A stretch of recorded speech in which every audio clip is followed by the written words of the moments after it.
wabarakatuh. Salam sejahtera untuk kita semua. Selamat pagi saya ucapkan kepada Bapak Farid selaku dosen pengampu mata kuliah kajian kurikulum. Selamat pagi juga teman-teman Rombel 2 Dikdas. Perkenalkan, nama saya Yukti Fitriani. Di sini pada kesempatan hari ini saya akan memaparkan atau menyampaikan sebuah desain pembelajaran yang telah saya susun sebelumnya, yaitu tentang desain pembelajaran blended learning, di mana kita ketahui bahwa pembelajaran blended learning itu adalah suatu desain di mana kita menggabungkan antara pembelajaran online atau daring dengan pembelajaran tatap muka. Nah, dalam kesempatan hari ini yang akan saya sampaikan adalah di mana saya menyusun sebuah desain pembelajaran dalam satu subtema yang terbagi menjadi 6 pembelajaran, di mana saya laksanakan 50% atau 50-50. 50% sebagai pembelajaran tatap muka dan 50% sebagai pembelajaran daring. Nah, berikut akan saya sampaikan penjelasan dari masing-masing pertemuan yang telah saya susun. Selamat menyimak. Desain pembelajaran blended learning. Ya, sebelumnya apa sih pembelajaran atau blended learning itu?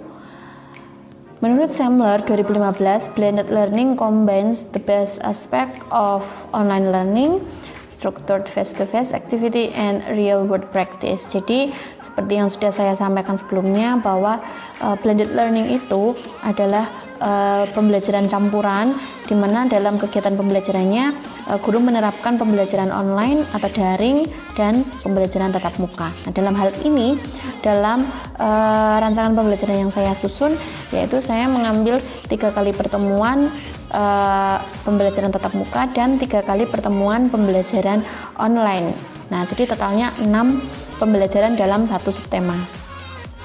Nah, kemudian materi yang saya ambil yaitu saya mengambil tema 7 peristiwa dalam kehidupan, dan khususnya pada subtema pertama atau subtema 1 yaitu peristiwa kebangsaan masa penjajahan.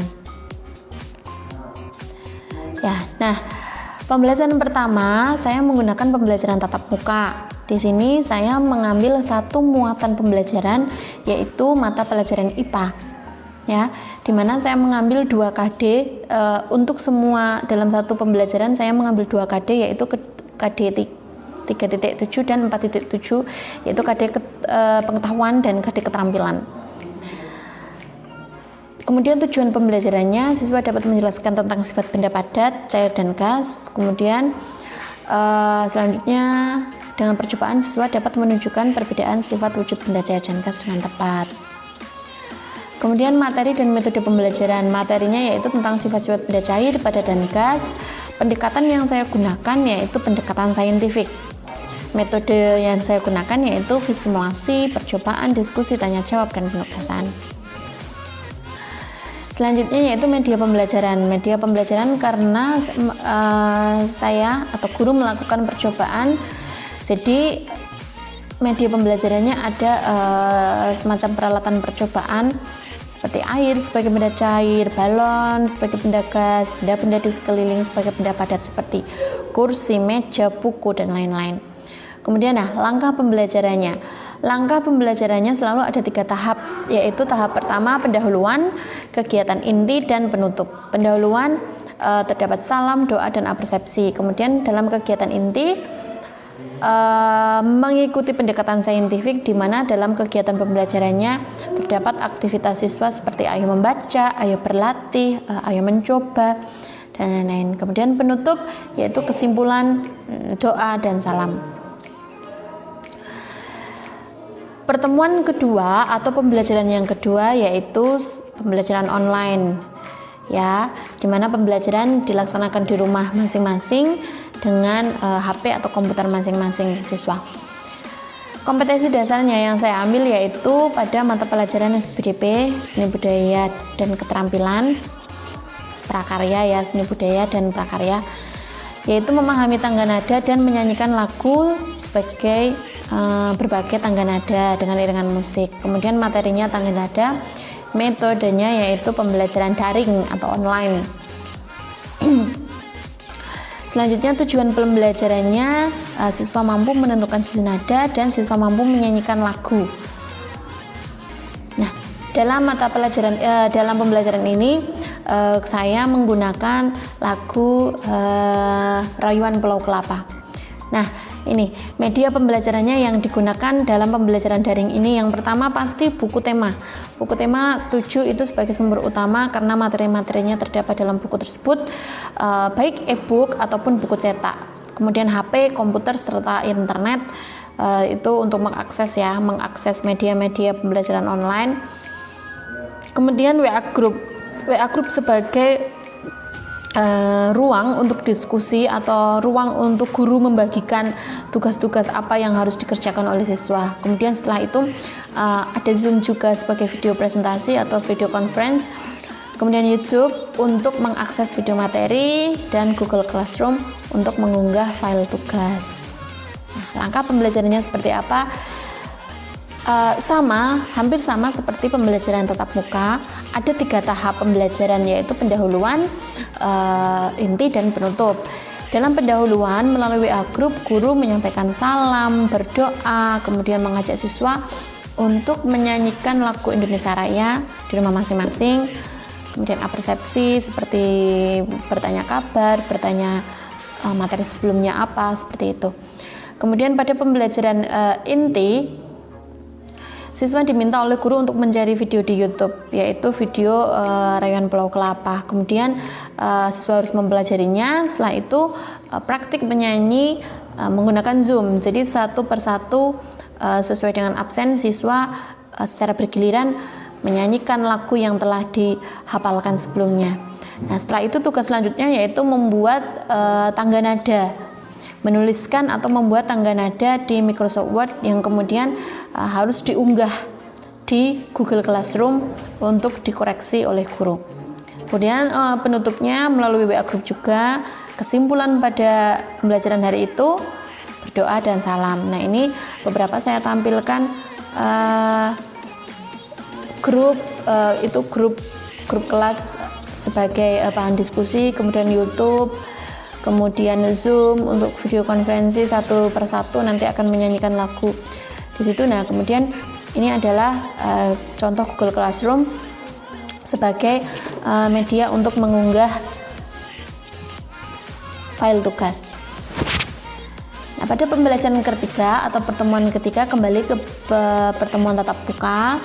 Kompetensi dasar yang saya ambil yaitu dari mata pelajaran IPS 3.4 dan 4.4 ya, pengetahuan dan keterampilan. Kemudian tujuan pembelajarannya, siswa dapat menjelaskan tentang sistem tanam paksa. Kemudian siswa juga dapat menjelaskan perlawanan terhadap pemerintah kolonial Belanda. Materinya tentang sistem tanam paksa dan perlawanan terhadap Belanda. Kemudian model pembelajaran yang saya gunakan yaitu Discovery Learning Model. Media pembelajarannya adalah teks bacaan, gambar pahlawan, dan buku tematik. Nah, langkah-langkah pembelajarannya, karena saya menggunakan Discovery Learning Model, jadi mengikuti fase-fase atau sintakmatik dari Discovery Learning Model, di mana ada 8 fase. Yang pertama menyampaikan tujuan, yang kedua menyajikan informasi, kemudian yang ketiga mengorganisasi siswa ke dalam kelompok, kemudian melakukan pengamatan, kemudian mengumpulkan data, pembuktian, memberikan penghargaan, dan menarik kesimpulan. Tuh, ada 8 fase discovery learning.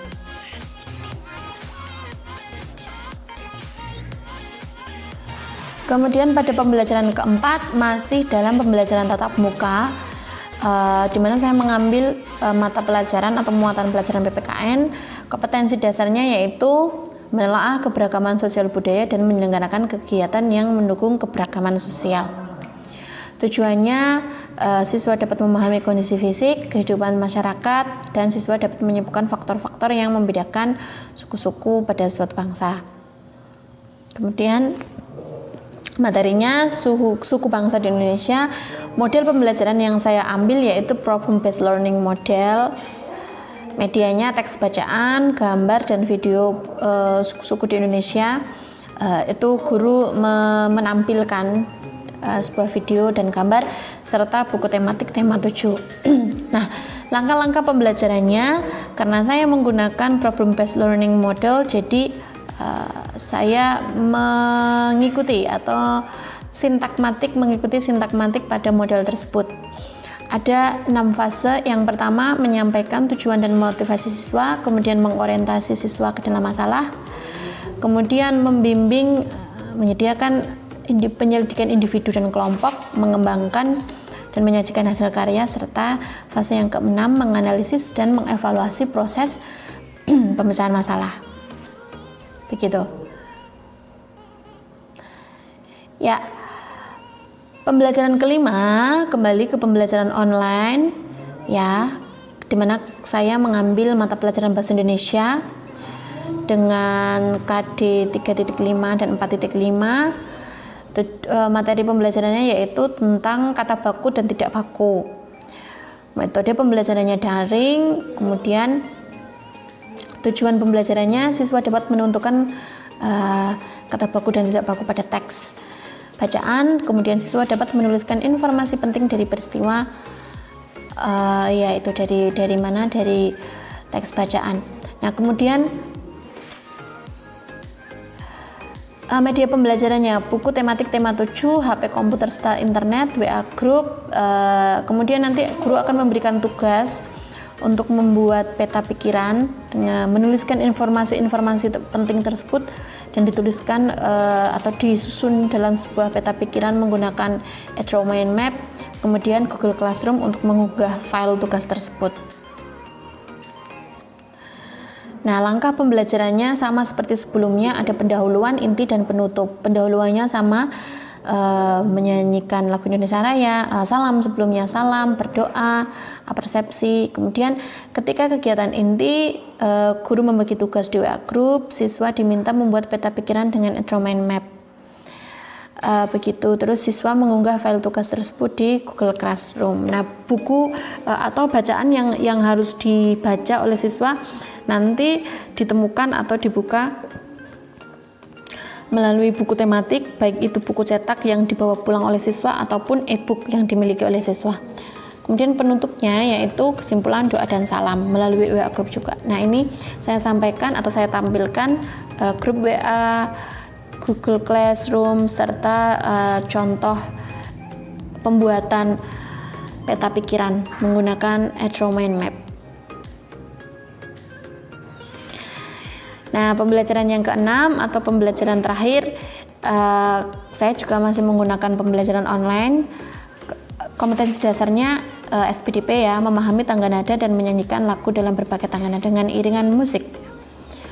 Kemudian materi dan metode pembelajarannya, materinya sekarang ini yaitu tentang alat musik sederhana dan tangga lagu. Tujuan pembelajarannya, siswa dapat mengidentifikasi alat musik sederhana dan siswa dapat memainkan alat musik sederhana dengan benar. Kemudian media pembelajarannya buku tematik pasti, HP, komputer, dan internet juga sudah pasti, WA group, Google Meet sebagai video presentasi. Jadi ketika pertemuan kedua tadi menggunakan Zoom, untuk pembelajaran ke-6 atau pertemuan ke-6 saya menggunakan Google Meet sebagai video conference. Kemudian YouTube untuk mengakses video materi, Google Classroom untuk mengunggah, dan Blueproof sebagai tes evaluasi, karena pembelajaran ke-6 adalah pembelajaran terakhir dalam satu subtema. Jadi saya melakukan semacam ulangan harian atau tes evaluasi yang dilaksanakan di rumah menggunakan portal Blueproof Quiz.